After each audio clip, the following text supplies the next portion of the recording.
What started out as a legal yet controversial dismissal has now escalated into not just a war of words, but also yet another debate about the spirit of cricket and the rules of the game. I am, of course, referring to Deepti Sharma choosing to run out Charlotte Dean in the third ODI between the Indian women and the England women's cricket teams. Of course, that story has very much taken on a life of its own at this point, and yet another unfortunate twist has come about because, as I mentioned before, there has been a major war of words that has been taking place between players from the Indian team as well as the English team. Now, the simple fact of the matter is, it really is a case of who it is that you choose to believe and what it is that you choose to believe, because both sides of the camps are stating very, very contrasting things. The final ODI between India and England was headed towards a thrilling finish, and then Deepti Sharma ended the match when she chose to run out Charlotte Dean at the non-striker's end, a dismissal that has been referred to as monketing. Now, it is worth noting that the ICC have made this dismissal totally legal, moving it from, of course, unfair play to the simple run out in the rule book.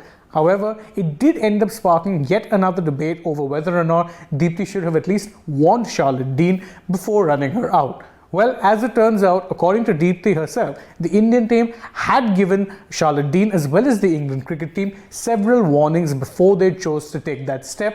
Check out what she had to say here. कुछ नहीं, वो plan था हम लोगों का, क्योंकि वो बार बार हम वार्न भी कर चुके थे उसको, तो जो रूल्स में जो गाइडलाइंस है उसके अकॉर्डिंग ही हमने किया.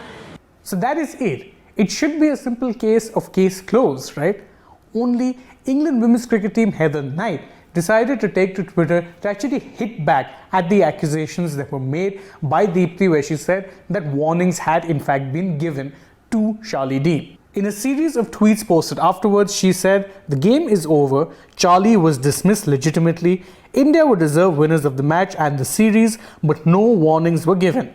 They don't need to be given, so it hasn't made the dismissal any less legitimate. But if they're comfortable with the decision to affect the run out, India shouldn't feel the need to justify it by lying about warnings." Now, the fact that Knight has actually chosen to claim that India were lying about giving Charlie Dean a warning has the potential to turn this battle into a rather ugly mess. But it is worth noting that even if India didn't choose to give Charlie Dean a warning, it didn't make the dismissal any less legitimate.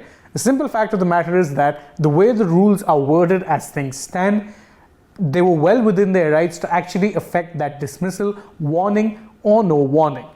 At this point, who it is you choose to believe really boils down to which side of the debate you're on, or how it is that you feel about this particular dismissal and how it will impact not just, of course, the future of such dismissals, but also the rivalry between India and England. Remember, it is worth noting that despite the fact that the match ended in rather acrimonious circumstances, it also ensured that England were clean swept by the Indian women's cricket team, a fact that often gets lost because of all the chatter around the so-called monkered.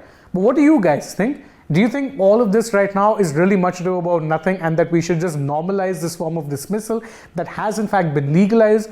Or do you think that maybe we need to take a step back? Let us know in the comments below, and don't forget to like the video, share it with your friends, and subscribe to the channel if you haven't already, and also tap the bell icon so you know when it is we're going live or uploading a new video. Then you can go ahead and follow us on Twitter, Facebook and Instagram, and last but not least, download the AajTak app. Thank you all once again for joining us. As always, I've been Shane Dice and I hope to see you again very soon.